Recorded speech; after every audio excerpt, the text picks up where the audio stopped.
Marty Lewis, and this is the real Desert Dogs.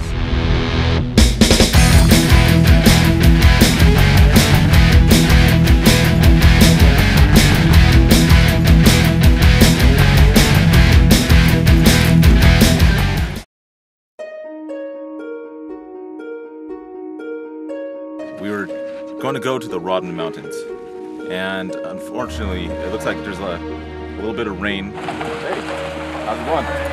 Long time no see. Look at that's where we'd be going out there. I mean, this doesn't look good. So we decided to stick with Plan A and drive into the storm. The deeper we go in here, the darker it's getting. It's pretty scary. This is getting really bad right now, but this seems like flash flood weather right now. I guess it's gonna be Plan B. And what we got right here is the Arizona Desert Hairy Scorpion. The plan that we were thinking about doing is going to Black Canyon. Black Canyon has a lot of petroglyphs. Alright, we found some snakes. 2 snakes representing 2 different species. What are you doing? Hey, turn the camera off, dude. What? What are you talking about? Oh, man.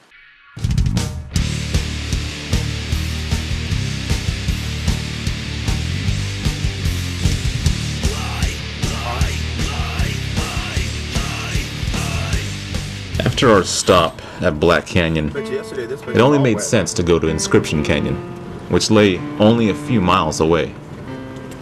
But the rains of the past few days have rendered the roads impassable. So, being that we are gluttons for punishment, we decided to take the painful way. Cut across up to Scouts Cove and down into Inscription Canyon. Alright, well, we're still exploring the Black Mountain Wilderness, and I'm gonna try to hit up Scouts Cove. I'm not sure what's over there, but it just looks like a really cool place to go on the map. So, here we go. One of the creatures that Marty has been dying to see is a horned lizard. As luck would have it, the trail to Scouts Cove was crawling with them.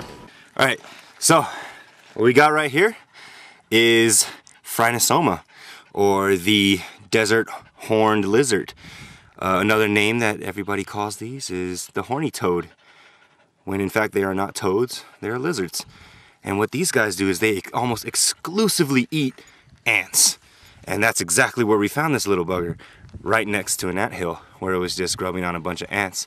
The cool thing about these guys too is their defense mechanism is really, really strange. What they do is when they feel threatened is they'll actually squirt blood out of their eyes. They have these blood vessels right next to their eyes, and they can voluntarily rupture them and squirt them out at whatever predator would be trying to eat them. Phrynosoma, the horned lizard. Pretty cool. After hiking for nearly an hour, the humidity and the sun began to fatigue us, but no one felt it more than our hairy sidekick, Boo. We weren't able to catch it on film, but she literally stopped by a puddle while we were walking. After a few seconds, I realized she wasn't walking with us, and I turned around to see her contemplating the puddle. "She's going to do it," someone said. And she did. She waded into the middle of the puddle and sat down. Sorry guys, this is happening right here. She's like, I'm swimming, you guys are crazy. Come on in. Alright. About a half mile more to go to Scouts Cove.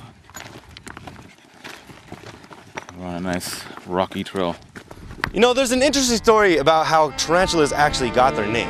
It started in southern Europe around Italy and Greece and everything like that, where these gypsy tribes had this tradition where if you were to get bit by a spider, and by the way, the spider wasn't a tarantula, that what you would have to do is you would have to do this crazy dance in order to work out the venom. And that dance was called the Tarantula, which translates to tantric dance. And that's how tarantulas got their name. Though we weren't really sure if we found Scouts Cove, we did find Inscription Canyon a little further on. And quite frankly, we were appalled. So here we are, Inscription Canyon once again. As you can see, they re-put up the boundary from the recent vandalism that happened. We're gonna go check it out.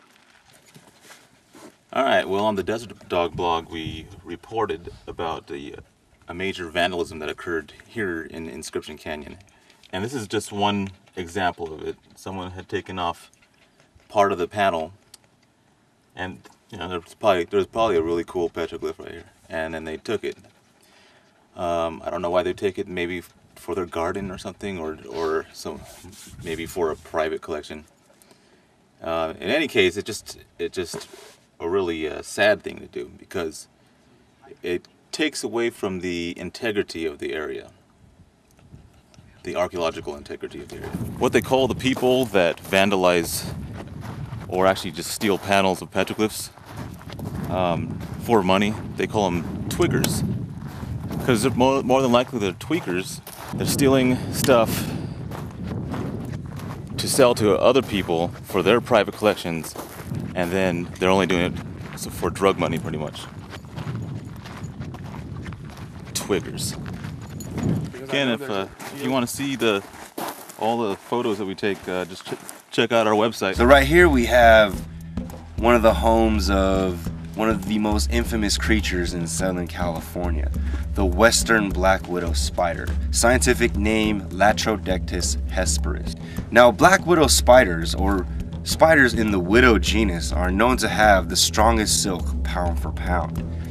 And with that silk, they build these pretty intricate web-like structures that look as if they have no structural design, but in reality, they do.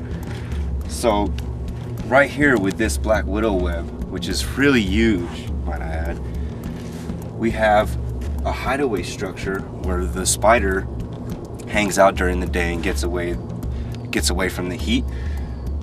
Up here, and then usually in the middle, we have this matrix of just these, or what seemingly looks like random silk placements, but in reality, it makes up a larger structure which resembles kind of like a flat sheet. Hanging from the flat sheet are tripline webs that are sticky, and that's what actually grabs onto whatever crawling insect or bug or even mice or lizard crawling across the rock, and that motion energy transfers throughout the entire web back to where the spider is hanging out. She feels it, she comes down, drops down, grabs and bites whatever tripped the line. Boom, she's got a meal. And that's how it works. Science. And that was our trip. We wanted to go to the Robins, but had to come up with another trip on the fly. In the last episode, we explored the area around Black Canyon.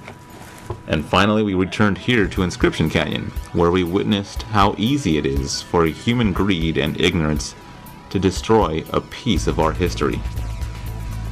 We also came to terms with a realization that in order to fight greed and ignorance, we should share and spread knowledge. This is Andrew Perry. Let's try and keep it reasonable out there.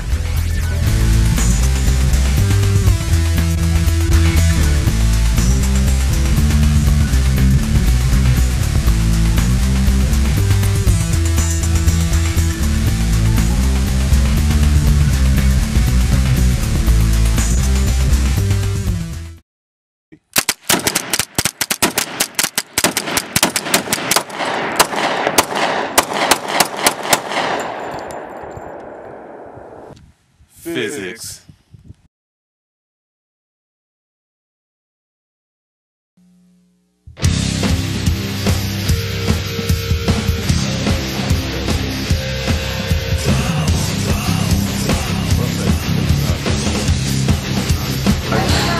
Two soft tacos and some taquitos. What'd you get? 2 enchiladas, cheese. That's the way I like it. I originally got a chile relleno with a shrimp taco, but they didn't have the chile relleno, so I swapped that out for 2 fish tacos. Just got back done eating from El Ranchero in Fontana. It's a little place in one of those little town centers. It's kind of a big town center, and it's part of this chain.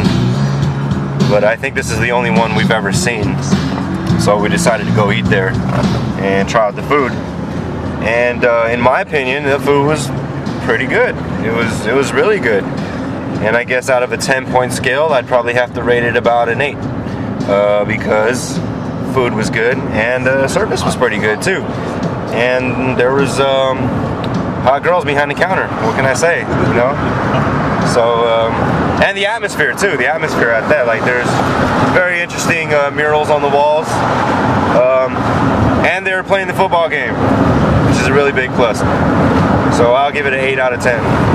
El Ranchero, Fontana. You guys? Yeah, that's pretty much what I was thinking about an 8. The food all around was good, service good. Yes, I did like the hot girls too, I have to admit.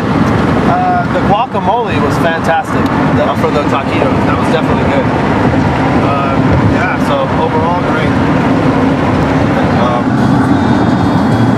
El Ranchero, I'd also give it an 8. I liked it. The food was pretty good. They didn't have the original order. They didn't have the chili rellenos, but they swapped it out for whatever I wanted, pretty much. So I thought that was pretty cool. And I don't know anything about hot girls,